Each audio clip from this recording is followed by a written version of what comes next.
What's up, Building Kingdom? We're in the Trans Am. First test drive. Trying to find out what bugs we got. Kind of problems are going to rear their ugly head. There isn't a good place for me to put my phone. You're in the ashtray. Yeah, it's an 84. It has an ashtray.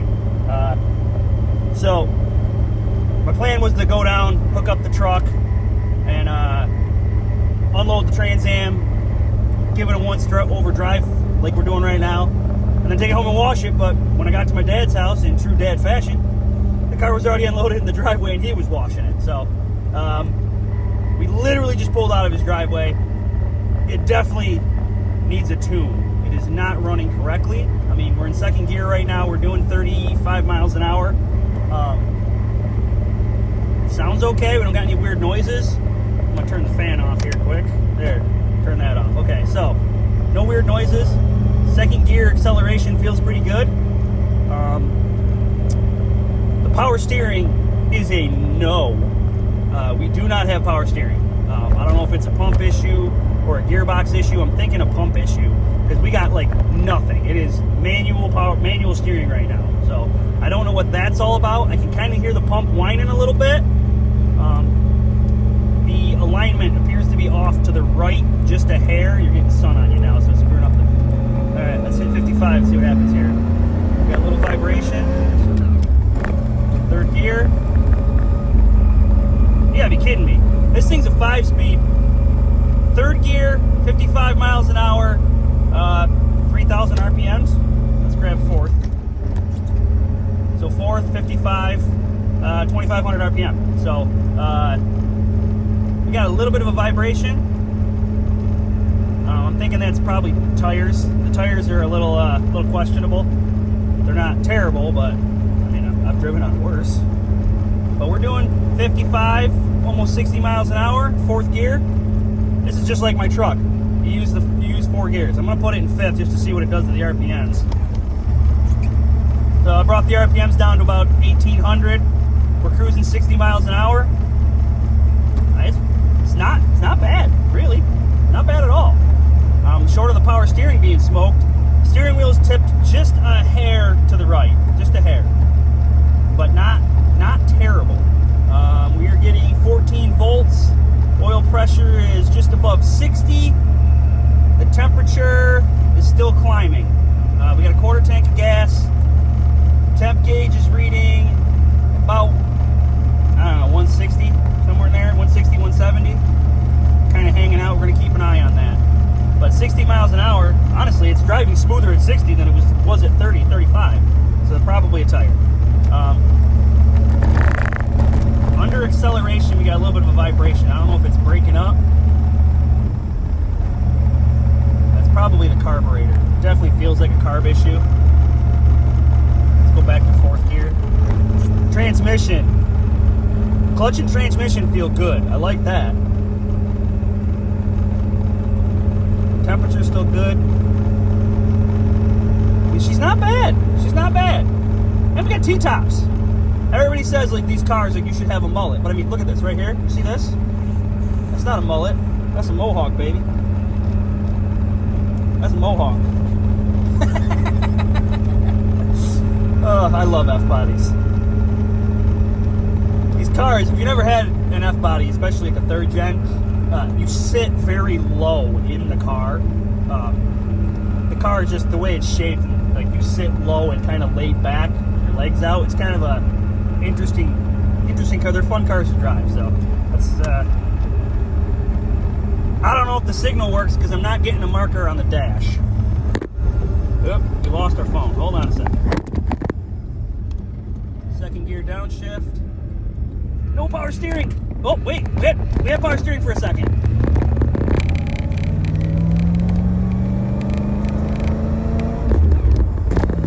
Yeah, I don't think this carburetor's happy. Yeah, she's breaking up a little bit.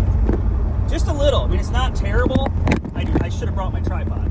It's not terrible, but it's definitely breaking up a hair. I just think it's out of tune. It's either out of time a little bit or the carb's a little bit off. And I am not good with carburetors, so I'm gonna see if my boy John is home and not busy right now.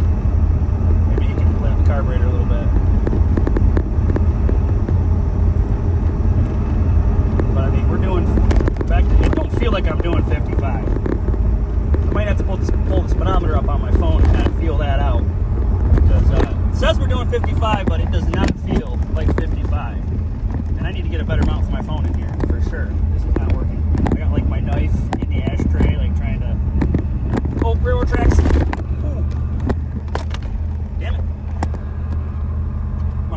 just trying to prop this fucking phone up. So this video's good. Phone bouncing all over the place. There. Whatever. You gotta look up my nose. So again, 4th gear. 50, 55 miles an hour. I mean, I'm not catching this car in front of me, so I guess maybe we're good.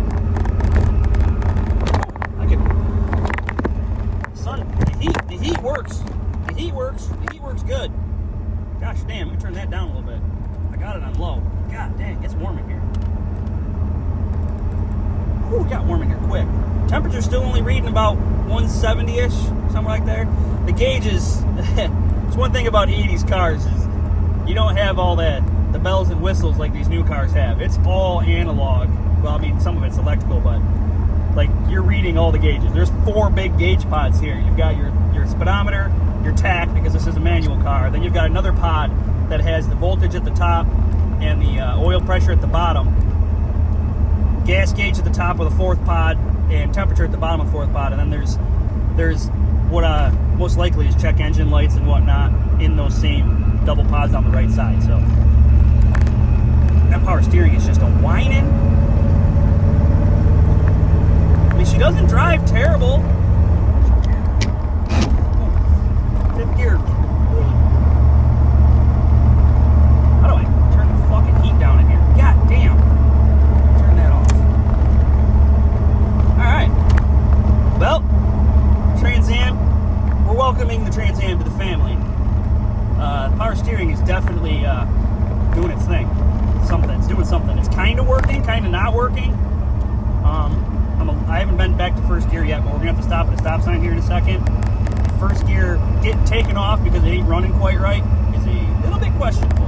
Now that she's warmed up, maybe it won't be so bad, but yeah, I was just going to say, the phone's going to fall when I accelerate with the stop sign up here, since I can't seem to keep it in place without it. Well, whatever. It is what it is. You can hear me. So we're in a quiet car. Well, quiet-ish. That's another thing. The exhaust on this car, it sounds decent. I don't know if it's loud enough for me. My dad likes it, but I don't know, man. I kind of want it to be louder. It's a manual. 4th gear downshift. 3rd gear downshift. Brakes are working. I was a little worried about that, but we're going to get the rust cleaned off these brakes a little bit. Ooh, they're a little stiff. And the brakes are a little stiff. All right, 1st gear.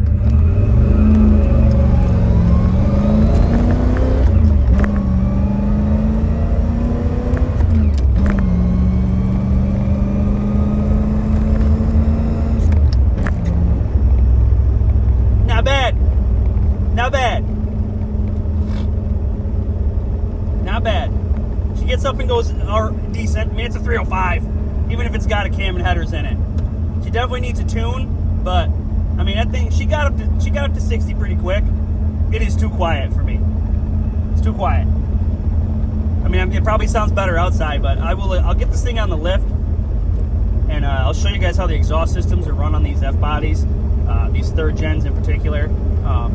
It's kind of weird how they did it because these cars are so low to the ground. The exhaust comes off and then goes into a Y pipe, and then it transfers over to the passenger side of the car. There's kind of like a tunnel for it, kinda, and it runs back as a single tube through a catalytic converter. Then it goes back, it goes over the axle, and it makes a hard turn toward the driver's side of the car and into a muffler. And then in the muffler with the baffles and whatnot, it separates it and sends it out 2 pipes out of the muffler. The muffler's sideways across the back of the car. Sends it out of that, and then it goes out the back of the car with dual exhaust. It's not really dual exhaust. So it's kind of an odd setup the way they did it. I kind of got an idea in my head of what I want to do. I want to take that muffler out of the back, and I want to change the way the catalytic converter and stuff is run on this side of the car. I'm thinking I might want to put a glass pack right here under the passenger seat as the muffler, and then combine and split it myself in the back with just pipe into the dual exhausts. But it might be too loud. The tailpipes are pretty long, so we could put 2 more smaller glass packs back there if it is too loud. But I'm kind of thinking that might be what I try for the exhaust system. 5th gear is like highway gear. It's just like my truck. I didn't expect it to be like that, to be honest with you. Man, that power steering is just a whining. I'm gonna give her the beans. Ready?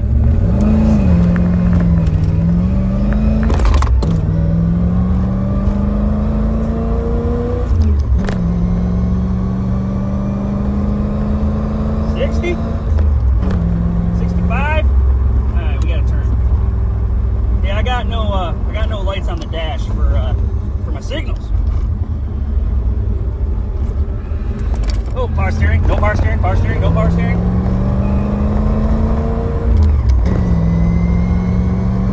Temp gauge still looks good. I lost my knife. It flew off when we took that corner back there. It does have limited slip, I can tell you that. I'm gonna stop fix this camera. She slid a little sideways for us there on that takeoff. I like this shifter, man.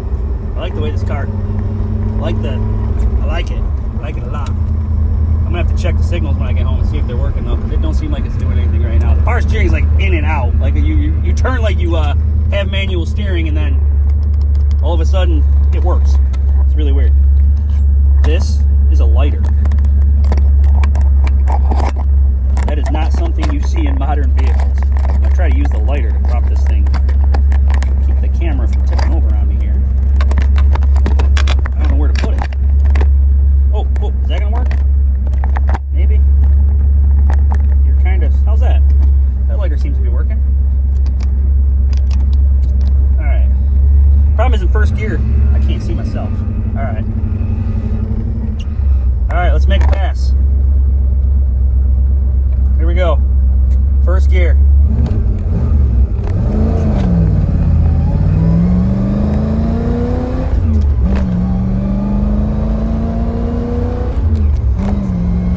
Third gear gets us to 55.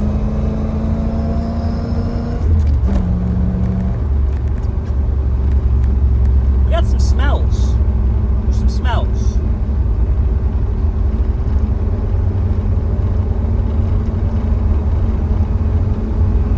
I don't know what that is. Oh, that camera worked really good. It is sweet. So good with my camera. I got some guy right up my ass. Oil pressure still looks good. Voltmeter still looks good. I'm gonna call this a success. I don't know if the signals are maybe not.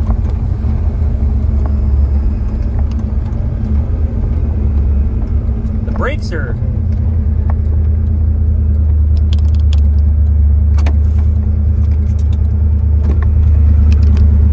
Stop talking to me about this car.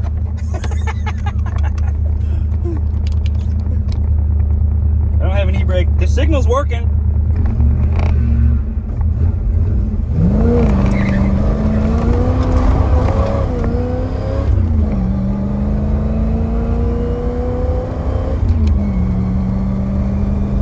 He said she was smoking. She ain't smoking much. Maybe a little bit. Stupid camera. You see that shit? The first time we drive the car, somebody wants to stop and talk about it. That's how you know you got a good project. Somebody wants to talk to you about your car, you got a good project. I don't know if Bob watches the channel, but shout out, man. She sat there and idled the whole time I was having that conversation too, so we got some stuff to do. Power steering definitely needs to look at. He said she's smoking a little bit, valve seals, but I'm looking out the back window. It's not a cloud, so it's nothing I'm that worried about. And honestly, I think she's probably running a little bit rich. That's probably what he's seeing, but he's a car guy, he knows. So the inside of that back window needs to be clean. The inside of this T-top looks like it needs to be clean too when I look at that screen. And she's running good. I'm not upset here. The brakes are weird. I don't know what's going on with that. They're like hard. We're gonna grab neutral right here, and we're gonna give it the actual brake test. You're probably gonna fall down. They work.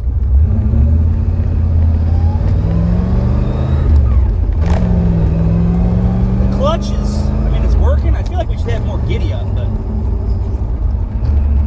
maybe just because it's so quiet, it don't feel like it's accelerating as fast as it is.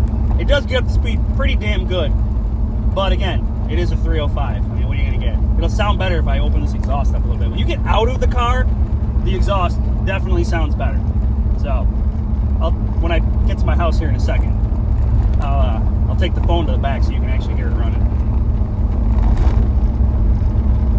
Short of the power steering, I would say the power steering is our biggest problem right now. getting it tuned a little bit better is you know, we can work on that. But I would say our biggest issue right now is the power steering. It's not happening. It's not happening. So a new power steering pump. Ooh, the sun in your face. A new power steering pump and you know, maybe some new lines that might fix that problem. But that's a small problem considering we literally didn't drive this car. I gotta fix the e-brake. I broke that the day I went and looked at the car. Yeah, I broke it. All right. Oop, popped out of first gear. When it's cold, it doesn't really like taking off in first gear, but now that it's warmed up, it seems to be fine. Ooh, that power steering is loud.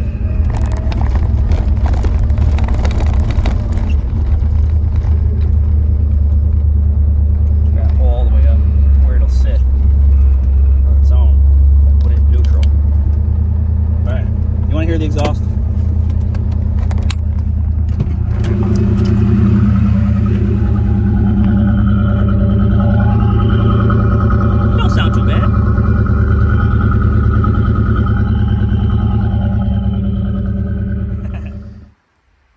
Well, yesterday's test drive went, well, I'm going to call yesterday's test drive a success because we didn't break down anywhere and it didn't overheat and everything seems to work as it's supposed to work except for the power steering. So, this is an 84. As you can see, the interior is in pretty good shape. This is pretty common on the third gens. Usually the dash is all cracked to shit. This one's not too bad. Passenger seat, meh, it's got one burn hole in it. The carpet's okay. Everything could use a pretty good cleaning. The T-tops do leak a little bit, which is why you're gonna see some rust and stuff like that. Other than that, I mean, the car's pretty clean. We got a little bit of rust right there, but not terrible. Just kind of surface rust. It's not like a hole or anything, and that's from the water running down. These cars don't have like a pillar, a door pillar. The window just seals up in here, and when stuff starts to shrink, you get leaks like right here. And that's exactly what's happening. So it gets in there, runs down the door, and drips on the seat. So you can just, new weather stripping usually fixes that, but pretty common. It needs a little more cleaning, as you can see. It's a little dirty, but the hood shocks and trunk shocks are both shot, which is also pretty common on these old third gens. So we got a little prop bar here holding it up. But here's what the engine bay looks like. New alternator. This bracketry is not sufficient. This thing shakes pretty good when it's running, but it doesn't kick the belt, so it is working. We have headers, a lot of spark plug wires. It's all right. They got boots on. It's a pretty good setup. It's working. They're definitely long, very long spark plug wires, but that's okay. I just put coolant in this jug yesterday. Why does it look like there's no coolant in here? Now, there's a little bit in the bottom, but it definitely took some. I hope it's not leaking. I hope not. We threw a battery in it, which isn't even tight yet, just to get it going because that other battery wasn't holding a charge. I think there might be a parasitic draw somewhere, but nothing special. 305. It's got some headers on it. Holley carburetor. Little tiny air cleaner. We'll probably put a bigger air cleaner on there. Give it some air. But this car's still got all the old smog crap still on it. Now most of it's not hooked up, but it's all still here. So probably get rid of that, clean up this engine bay a little bit. You can see they took the AC lines off, but the box and stuff is still there. So we can clear that canister and make a little bit more room. Move some stuff, clear some stuff out of here, because the from the factory this car would have been fuel injected. So there's still some wires and things laying around that aren't actually hooked to anything. So there's stuff to clean up in the engine bay for sure. We gotta get some hood shocks, obviously. This side, as we saw before, the seat is just, it's smoked. The seat's smoked. But yeah, same thing over here. This side's just got a light crack, and just the very corner of this dash pad, which is common. But other than that, the rest of the dash pad's beautiful. I mean, the interior for a car this old is actually in quite good shape. Is that a word? Quite good shape? I don't know if that's how that goes. But back seats are decent, not terrible. I mean, obviously they could use a good detail.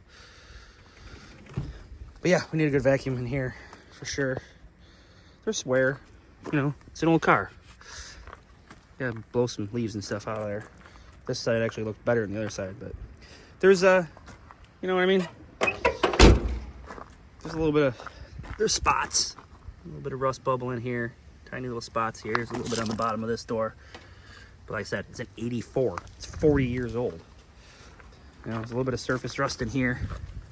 Not terrible, but I mean, it's not bubbling. It's just on the surface, which is good. I didn't even open this. I did put gas in it. That's dirty. That could use a good cleaning. The spoiler does nothing for me at all. I think we're gonna have to do something else back there. I do not like that spoiler. And then we got that ding on the bumper there. I'm thinking we're probably gonna have to paint this car. I don't think we'll stray too far from the color that it is, but a good sanding and just get the same silver maybe. Maybe we'll two-tone it, silver and black or something. I don't know. I'm still working on getting some wheels for it. If you follow the Build It Kingdom Facebook page, I actually asked people what they thought about wheels for wheel upgrades on there. Whether we go with some newer Corvette wheels or maybe some older retro alloys or something. I don't know. That did not close all the way. You know, now that I'm looking at this car might have been painted once before. Can you see that? That looks like there might be some Bondo there and just the way the paint laid down. And there's paint right there on that piece of weather stripping. This car's definitely been painted before. 100%, or at least this spot of the car has been. It's all things you look for when you go buy a car. That kind of stuff. I don't know how I missed that. Normally I'm pretty good about that stuff. Yeah, if you look back here, there's a little bit of overspray on this, and I don't know what happened there. But maybe it was just this. Let me check the weather stripping on the other side. Did they paint the whole car? Or did they just fix that side? Oh, see, this side doesn't look as bad. Yeah, maybe. Maybe they did spray this car once. It was a Southern car, but here, so this right here, you can see this crack. Also pretty common in a third gen, especially T-tops. These cars flex an amazing amount, being that they're unibody cars. Like the first thing I've done to every single third gen I've owned is put subframe connectors in it. This will probably be no different. I was already looking at them online. So one of the first things we do is probably put subframe connectors on this car, tie the front and back together, take the flex out of it. And you wouldn't think probably how much of a difference they make in the car's handling. Just, you can tell driving it. You can feel the difference when you put the subframe connectors in. It's wild. They make a big difference. So that'll be one of the first things we do, and then we'll get some other stuff for it. But I just looked down there. There's like green moss or something growing in there. That's gross. That's gonna need a better scrub job. But unfortunately, first thing we gotta do today is put a wheel bearing on the Avalanche. That's in here. Get this thing up there, put a right front wheel bearing on it. My dad drove this for 2 days and then immediately told me it's a piece of crap. My poor truck. This truck doesn't owe me nothing. This truck's been fantastic the entire time I've owned it. It's a good truck, but it's it's getting up there on mileage, and it's kind of getting rickety and old, and oh, the time is coming. I keep throwing parts at it and keep driving it. I know it doesn't look bad, but it has, I don't even know, 250,000 miles on it, something like that. It leaks oil from everywhere that holds oil. Everywhere. It leaks oil so bad. I mean, the tranny's leaking now. The motor's been leaking for a long time. It's the second year I had it, the valve seals, it would smoke on startup. It's been doing that for a long time. But it still pulls the race trailer. It still takes us wherever we got to go. I usually drive this in the winter. I park my blue truck, and now we'll be parking the Trans Am too. We usually put those in storage, and I usually drive this truck all winter long. So, I mean, it's a great truck. Avalanches, I like them. They're not really built for towing. We had to put air shocks in the back, and I use a torsion bar system for my trailer. But still, yeah, I can't complain. This truck's been amazing for what it is. So, first things first, I'm gonna put a wheel bearing in this. All right, so if you've never actually done a wheel bearing on one of these, it's not terrible. Honestly, the worst part about it is if you live in these northeastern states, because the rust can make this job absolutely horrible to do, because the bearing actually gets stuck in the spindle. But other than that, it's not terrible. You got to pull the whole caliper and bracket off. I'm drawing a blank on what size that is. I think it's an 18 millimeter. If you have a four-wheel drive truck, if you have a two-wheel drive truck, you don't got to worry about this. If you have a four-wheel drive truck, you have to be able to take the nut off the end of the front axle, and that is a 36 millimeter. Big old socket that I actually had to buy because it wasn't in my kit to get that off. And then you have to take the 6 bolts that hold that axle to the front drive line, whatever you want to call it. It's not the transfer case, but the front axle. The stub axle, CV joint, whatever you want to call it, that's bolted to the front cross axle piece, center section. I don't know why I'm drawing a blank on what to call that right now. Differential, the front differential. You got to take the 6 bolts out of that. You got to pull this axle out. So you get the axle out, you get this off of here. Once you get the caliper and bracket off, the rotor just comes off, set it on the floor. And then on the back of the spindle, there are 3 bolts that actually hold the new bearing in. Once you get those 3 bolts out, it's hammer time. Basically, you beat the crap out of it. You can hit the flange that holds this. Sometimes you kind of work it back and forth to get it out of there. Once the axle's out, you can actually get behind there with a bar, a long piece of pipe or something. You can hit it from the back and try to get it out of there. You guys live in the southern states, a couple whacks probably comes right out. Up here in the north, it can be absolutely brutal sometimes. Sometimes you got to heat the spindle up with a torch or something. It can be awful, but we're about to find out how bad it's going to be for me. So, here we go.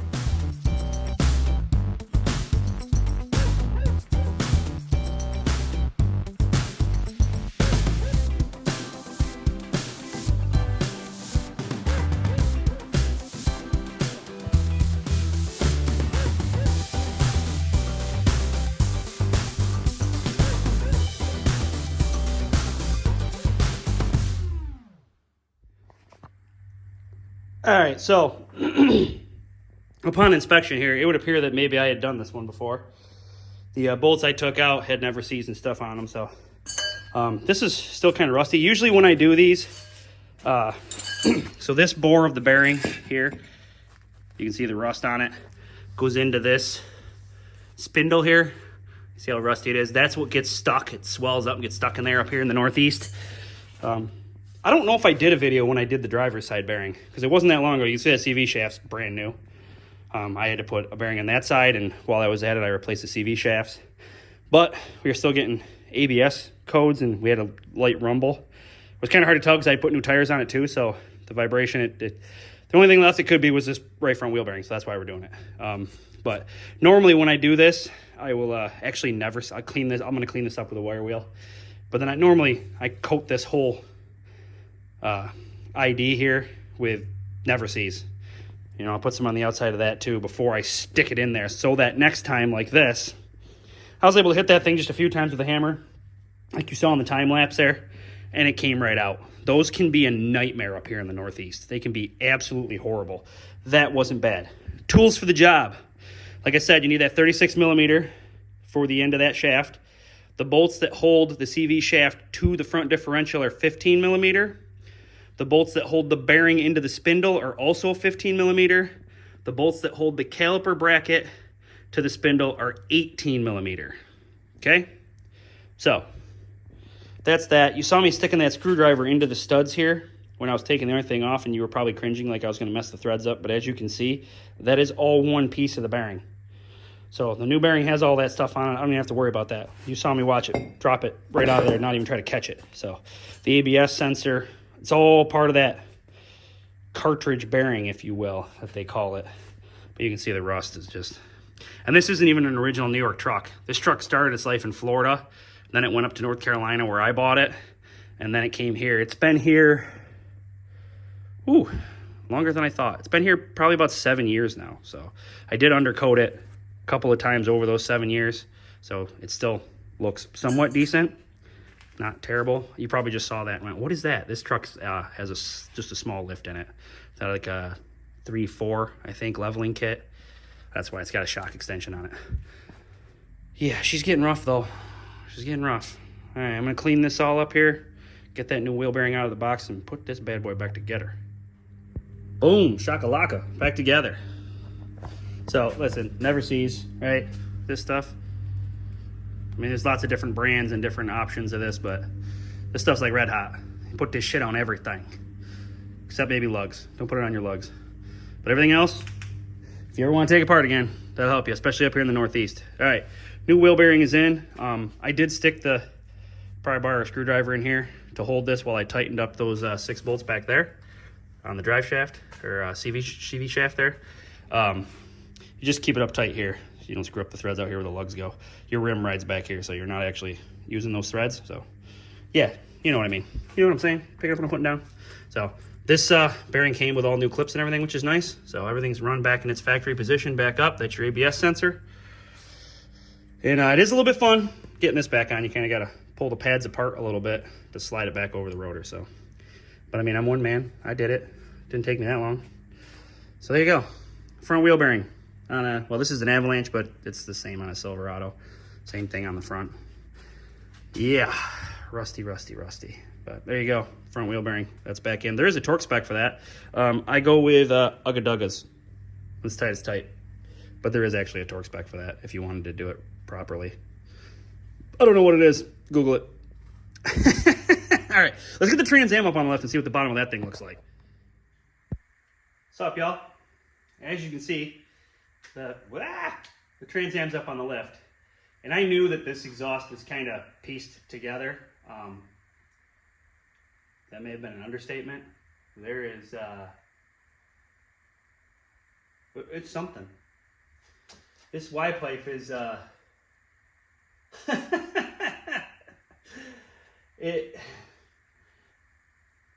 at one point in time, somebody put headers on the car, you know, which is cool. I'm down with that. That's cool.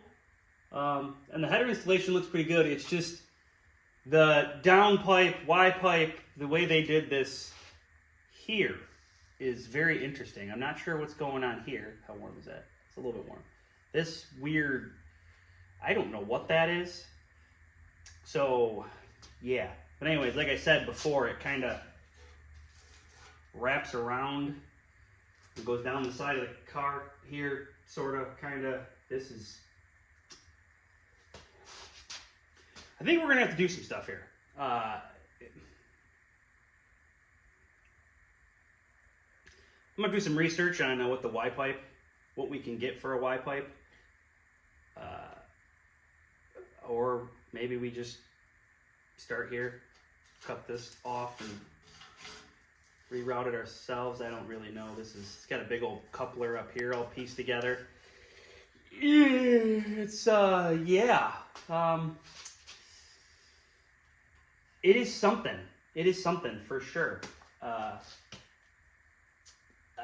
don't even know where to start with that. Yep. Okay, what the?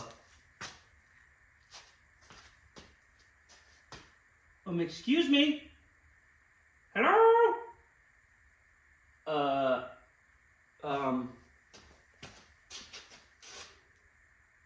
Never mind. I had a moment. I was like, where's the front shocks? It doesn't have front shocks. It's got struts. Duh.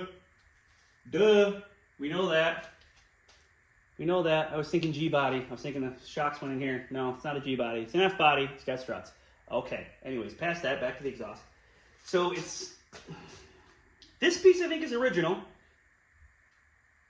That's that. And then it's got a catalytic converter, but this is so restricted right here. With this weirdness here, there's a lot we can do with the exhaust. This giant catalytic converter, the end of it's plugged off because all the emissions crap is gone. It's not in terrible shape. I have a weird feeling it's empty though. Being that somebody's messed with this exhaust system, I'm gonna go ahead and bet that that's empty. Maybe, maybe not. But once you get to the back side of it, It is then again pieced together. I don't even know if that's the right catalytic converter for this car. Right. So, anyways, it comes back here, and then we've got this long straight section underneath the drive shaft and next to the torque arm. The torque arm design in these cars is also not that great. In my opinion, it's not that great, but it is what it is. They tend to rip the bushing out of them up here, or they break the tranny mount itself. Tranny mount is intact. That bushing is not terrible. Meh. Looks like the rear seal and the tranny's got a very light weep. But again, when these cars sit for a long period of time, and you'll hear a lot of YouTubers talk about this, stuff tends to leak, you know, gaskets and things dry up, bushings get dry rotted and stuff. And this car, again, supposedly came from Virginia. That's why I'm checking bushings here. Bushings actually look really good. They're not even dry rotted to speak of. I've seen way worse. Ball joint boots. That one looks good. That one looks good. I mean, there's surface rust on everything, but overall, other than this sketchy exhaust system, it doesn't look half bad. Looks like a jack slipped over here and dented this piece of the unibody. That's not a big deal.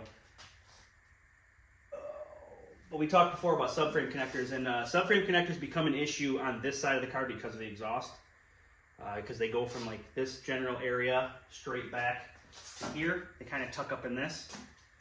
But we can, I'm a fabricator, so we'll figure it out. I don't know what we're going to do with the exhaust right here anyway. So we'll figure that out. But we have to do something with this exhaust. The back section of it doesn't look too bad. Still got the hangers on it. This is an aftermarket muffler for sure. But they welded it in. They didn't clamp anything. It is 100% welded. That's stupid. Shit. Okay, well, bushings on the rear end. We've got aftermarket sway bar bushings. Sway bar end links and sway bar bushings. We have poly on the back. What about the front? No, front sway bar appears to be stock. They didn't replace anything except they put a sway bar support across there. If that makes any sense to you, you can't even see that. Ah! Okay, how about there? Can you see it now? This red bar here, probably Spoon or UMI. It's a sway bar brace, mounts under the sway bar, comes across, you know, to help take the flex out of the front unibody section here. Yeah, that's the only part they bought though. Wait, here's their sticker on it. Spoon. See, I told you it was going to be Spoon or UMI. So Spoon Performance for that. I've bought lots of Spoon and UMI stuff in the past for other third gens that I've had. They're a pretty good company. That's already on there. I don't have to buy that. Maybe we'll get some new bushings. They look a little worn. End links. Oh, those are aftermarket end links. At least that one is. Yeah, they just have blue poly. Maybe these are aftermarket. No, those don't appear to be aftermarket, but the end links are. Not that that really matters. All right, that looks good. None of that stuff's broke. Let's go back here.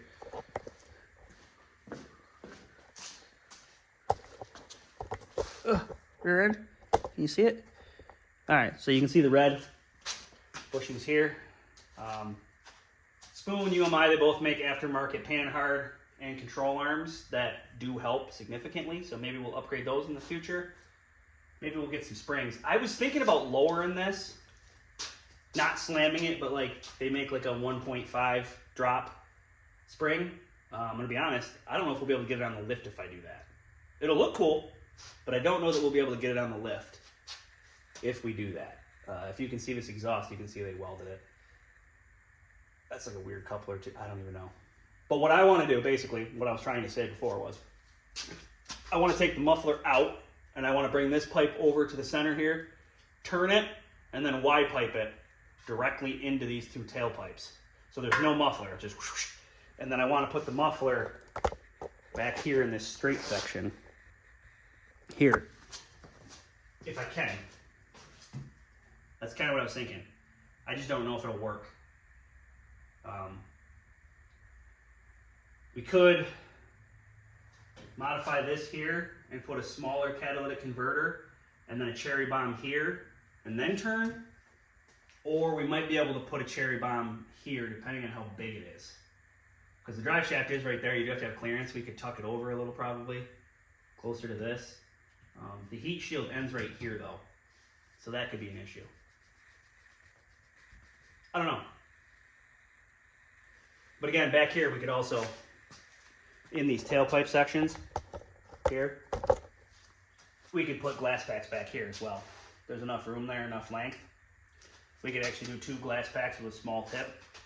Or sorry, a long 12-inch glass pack and a small tip, and then a long 12-inch glass pack and a small tip. We could do that as well. What did they welded this pipe to this pipe? What were they doing?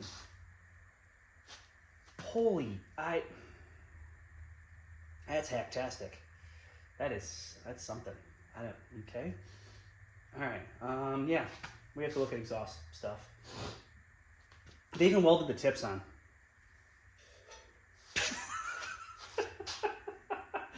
Somebody has a welder, and they're happy to use it. It wasn't me. Oh my God. Okay, so power steering pump, and we need to, I mean, the exhaust is working. I just saw a filter up there. I wanted to look at it. That's gotta be for the fuel tank. Yeah, the fuel tank is above this, up there. Sweet. But it looks good, looks clean. Surface rust again on the rear end on pretty much everything. I did break the e-brake the day I went to look at the car. I'm not sure where it broke. That side's intact. But this side. That side is intact. I must have broke it at the Y. I did break. Oh, nope, it just came out. It's not broken. It just popped out. So sweet. All right, well that's an easy one. We'll just pop it back in. Probably won't be able to see it. If you look up in here, this is the e-brake cable. There's a single cable comes back to this Y bracket up here, and then the cable, this one, is supposed to be in there with the one for the passenger side rear tire, but it popped it out. So that's all that happened to the e-brake. That's an easy fix. I will take it. We got a fuel line, some brake lines all running together here. Somebody put a brake line or something on at one point in time. But those all look good. The motor's been leaking oil, so they got covered in oil, kept them from rusting. That's cool. Speedo cable. All right, there's a little bit of oil on stuff, but overall, not bad. We need to figure out exhaust, something. We gotta figure out something we're gonna do with the exhaust. Whatever we can do with the exhaust, this is all pieced together. It's working and not leaking, so I guess I don't have too many complaints, but we're definitely having some flow restriction here. There's flow restriction here and here. And we don't need this giant catalytic converter. Legally, we're supposed to have one. I'm gonna bet it's empty anyway. So maybe we'll put a smaller one on there, move it back, rebuild this section of pipe here. I don't know what to do about that. And then maybe we'll try to throw a glass pack in here someplace, and I don't know about that. Anyways, winter is coming, and the Trans Am is for the most part probably going to go into storage for now. We have race car things to do. I want to get back on Nightwing. He's just sitting over there. Yeah, he's just sitting there. This is the first time we've ever had 2 Firebirds in the garage. I never even owned a Firebird before we got Nightwing.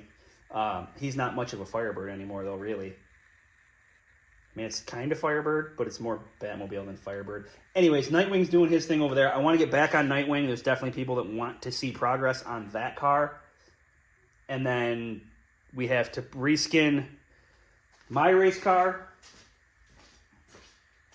I'm going to reskin my race car and completely kind of overhaul my race car. That won't be a super long process, I hope. So, Trans Am, I'm going to fix the power steering pump probably.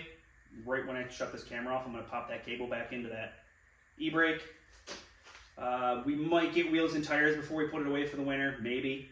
But everything other than the power steering seems to work on that. The right turn signal on the dash actually started working all by itself. It's crazy old cars do that kind of stuff. it just, stuff gets corroded and you don't use it for a long period of time and it doesn't work, and then you start using it, things start working again. So sweet, just fix themselves. I like it. So yeah, we're gonna get back on Nightwing here real soon, and the race car, and then we're actually building another race car. We talked about that in the last episode. So people are coming out to help with that, with the other race car, the silver car that was on the trailer in the last episode, the promotional car. That we'll be starting on that here at some point here in the future. There's lots of people that seem to want to be involved with that whole process. That's going to be really fun for next race season. Getting some other drivers into the car. Maybe we'll hit up some YouTube guys and see if they want to drive it. Drivers, not just random YouTube people. We're not going to put a total greenhorn in there. We don't want to wreck it. So that's what is going on. Not much for this episode. We analyzed the Trans Am. We fixed the wheel bearing on the Avalanche. So it's just knocking irons off the fire one at a time here, so that we can get back to fun projects like Nightwing. I'm gonna fix this e-brake, and then I'm gonna set this thing down and probably go beat the crap out of it. Go drive around a little bit, have some fun, because winter will be here in no time. So until next time, keep it creative and happy building.